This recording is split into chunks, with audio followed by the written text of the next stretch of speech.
Sejumlah pihak memprediksi sosok yang akan menjadi ketua umum Partai Golkar adalah orang yang memiliki kedekatan dengan Presiden Jokowi. Terlebih kian kencangnya isu Jokowi akan bergabung ke Partai Beringin itu. Lantas siapa saja sosok yang berpeluang menjadi ketum Partai Golkar? Kita akan membahasnya dengan pengamat politik sekaligus Direktur Eksekutif Indikator Politik Burhanuddin Muhtadi. Dan juga kami masih menunggu dari DPP Partai Golkar yang nanti akan bergabung dalam Selamat Pagi Indonesia kali ini. Mas Burhan, selamat pagi, apa kabar? Pagi Mas Iqbal, baik. Semoga selalu sehat, Mas Burhan. Mas Burhan, ini kan kalau kita berbicara timing ya, ini kan masih 9 bulan lagi. Tadi Pak Airlangga Hartarto, Ketum Golkar juga bilang ini tuh masih Desember. Tapi menurut Anda secara timing mengapa sejak saat ini sudah ramai diperbincangkan? Dugaan saya karena membuka kemungkinan Presiden Jokowi bergabung ke Partai Golkar. Dan itu yang membuat pembicaraan berkaitan dengan orang nomor satu di Partai Golkar menghangat. Dan timing ini menentukan, Iqbal. Kalau misalnya timingnya tetap dilakukan bulan Desember, artinya setelah Presiden Jokowi selesai masa jabatannya sebagai presiden, maka kemungkinan yang akan menjadi tokoh yang mungkin akan maju ya, dan sekaligus menjadi proksi bagi Presiden Jokowi pasca lengser untuk menjadi ketua umum Partai Golkar adalah Pak Bahlil. Tetapi kalau misalnya jadwal Munas Partai Golkar diajukan sekitar bulan Agustus, di saat Presiden Jokowi masih menjabat, itu artinya Presiden Jokowi bukan hanya punya potensi bergabung dengan Partai Golkar, tapi juga bisa menjadi orang nomor satu di Partai Golkar. Oke, itu kalau dimajukan ya jadi Agustus. Tapi apakah mungkin itu terjadi, Mas? Di partai kalau kita berbicara ini kan Golkar sudah berusia 60 tahun ya. Apakah mungkin jadwal Munas itu bisa diajukan jadi Agustus? Sangat mungkin, Iqbal, karena Partai Golkar partai yang betul-betul menghayati politik sebagai seni dalam meraih kemungkinan. Jadi kita tahu misalnya Pak Airlangga menjadi Ketua Umum Partai Golkar kan hasil munaslup setelah sebelumnya Ketua Umum mengalami tanda kutip insiden kecelakaan, ya. Kecelakaan hukum maksud saya. Tetapi poin saya adalah apapun mungkin dalam politik. Kalau misalnya Munas diajukan, artinya pengaruh Presiden Jokowi masih kuat sebagai presiden karena tombol kekuasaan masih ada di tangan beliau. Tetapi kalau diadakan bulan Desember, itu artinya Presiden Jokowi sudah lengser.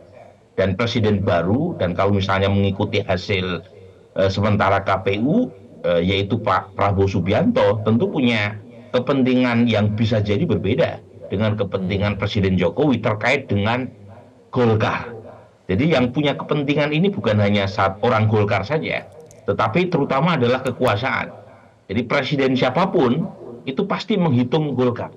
Karena Golkar punya potensi meraih kursi paling banyak, bahkan mengalahkan PD Perjuangan, tergantung penghitungan di beberapa dapil.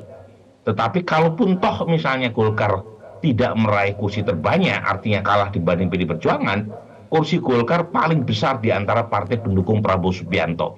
Dan itu yang menentukan mengapa Ketua Umum Partai Golkar menjadi penting. Bukan hanya buat terah Presiden Jokowi, tapi juga buat presiden mendatang. Oke, yang menarik tadi kalau kita berandai-andai ini tetap Munas sesuai dengan jadwal bulan Desember. Mas Burhan, tadi Anda menyebut nama Bahlil Lahadalia di situ. Padahal 4 nama yang dianggap terkuat ya, ini berdasarkan statement dari petinggi Partai Golkar, ada Airlangga Hartarto, Bambang Susatyo, Bahlil Lahadalia, dan juga Agus Gumiwang Kartasasmita. Kenapa Anda menyebut Bahlil Lahadalia? Saya bicara Bahlil dari sisi kedekatan dengan Presiden Jokowi. Dan kita tahu meskipun Pak Airlangga juga dekat dengan Presiden Jokowi, tetapi kadar kedekatan Pak Bahlil dengan Presiden Jokowi jauh lebih kuat.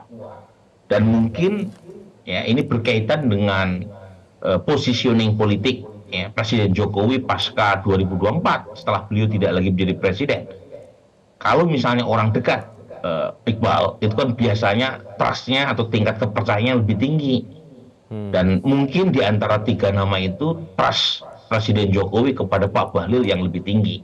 Bukan berarti tidak dekat dengan Mas Bambang, Pak Airlangga, atau Pak Agus Gumiwang.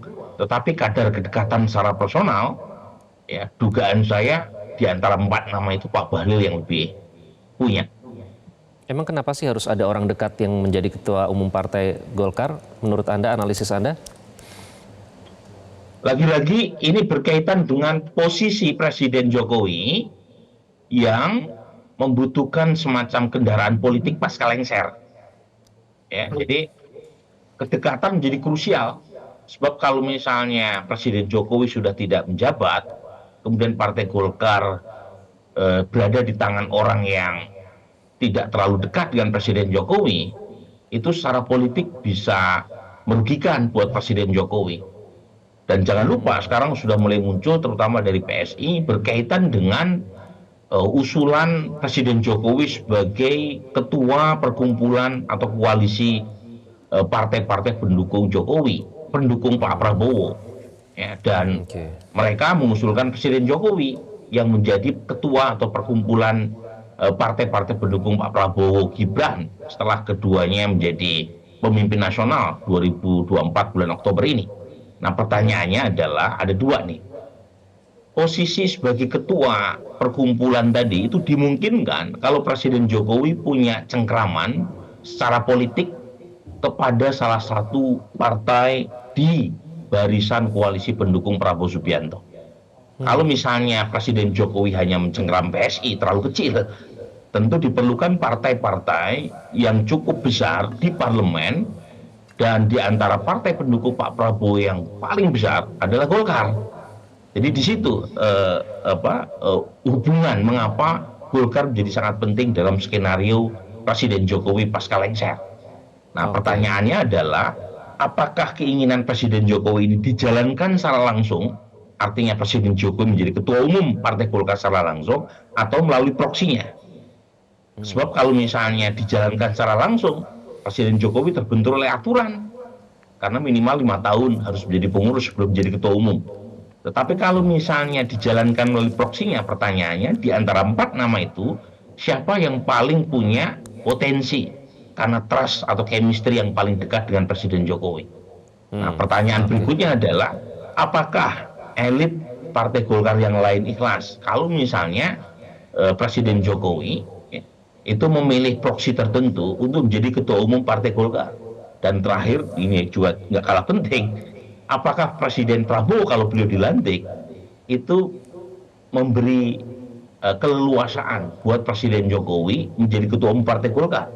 Karena kalau misalnya demikian, bukan berarti Presiden Jokowi akan menjadi matahari kembar, ya, bersama Presiden Prabowo.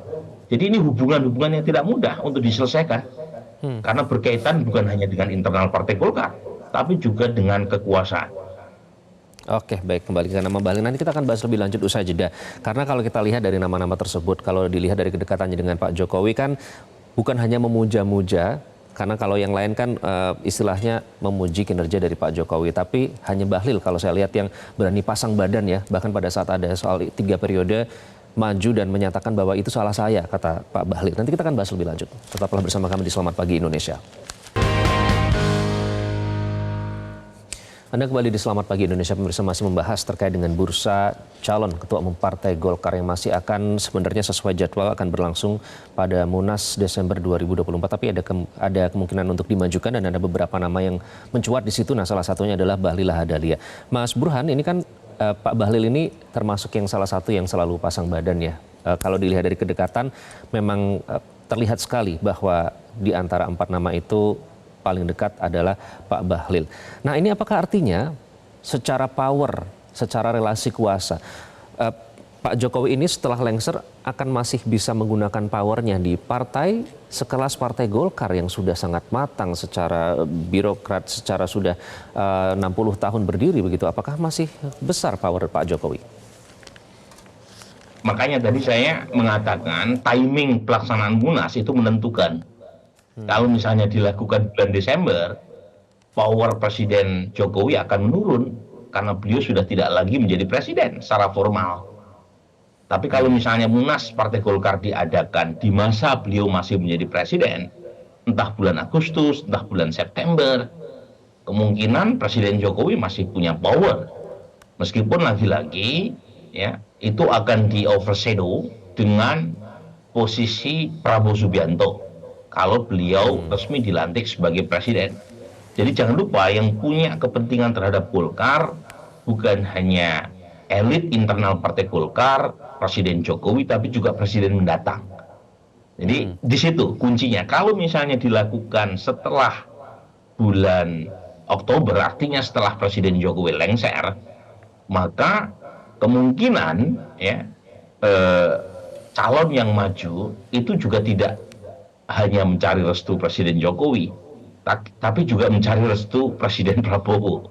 Di situ menariknya tuh, relasi antara Presiden Jokowi dengan Presiden Prabowo pasca Oktober 2024 dan bagaimana Golkar menempatkan posisi dirinya, terutama dalam konteks sebagai partai pendukung Pak Prabowo Subianto, tetapi Golkar tentu punya kepentingan. Jangan sampai yang mendapatkan kesuksesan elektoral adalah Gerindra, karena Pak Prabowo sudah menjadi ketua umum sekaligus ikon Gerindra. Nah, kalau misalnya Pak Jokowi masih populer, itu menjadi salah satu insentif buat Partai Golkar untuk menarik Pak Jokowi ke dalam Partai Golkar, ya meskipun tanpa harus menjadi ketua umum Partai Golkar sekalipun. Oke. Artinya meskipun itu nanti yang menarik antara Presiden Jokowi dengan Presiden Prabowo nanti setelah jika dilantik begitu ya. Artinya kalau misalnya dimajukan Mas Burhan, ada perubahan ADART di situ karena harus menjadi anggota paling tidak 5 tahun. Betul, betul. Dan saya kira Golkar tidak akan kehilangan akal, terutama dalam menyiasati aturan, karena Golkar sudah berpengalaman jauh soal itu ya. Tapi lagi-lagi sangat tergantung oleh dua. Ya, pertama adalah apakah terjadi perubahan timing berkaitan dengan Munas? Yang kedua, apakah terjadi perubahan aturan internal berkaitan dengan pencalonan ketua umum Partai Golkar? Jangan lupa, Pak Bahlil juga dipersoalkan kan terkait dengan keabsahannya maju sebagai ketua umum. Karena sebelumnya diklaim bahwa beliau sempat mengatakan bukan lagi pengurus Golkar, tapi menjadi menteri karena mewakili kelompok profesional. Meskipun sebenarnya beliau pernah menjadi bendahara kalau tidak salah di Golkar Papua. Tetapi lagi-lagi kalau misalnya ada perubahan aturan, terutama berkaitan dengan pencalonan ketua umum, itu akan membuka spekulasi bahwa Presiden Jokowi atau malah Gibran yang akan menjadi ketua umum Partai Golkar. Tapi kalau tidak terjadi perubahan aturan berkaitan dengan syarat pencalonan ketua umum, menurut saya proksi ketua umum Partai Golkar yang dianggap dekat dengan Presiden Jokowi yang akan diajukan. Jadi ada banyak skenario dan Presiden Jokowi punya banyak skenario dan opsi yang akan dijalankan berkaitan dengan Partai Golkar. Oke, Mas Burhan, terima kasih. Jelajahi cara baru mendapatkan informasi. Download Metro TV Extend sekarang.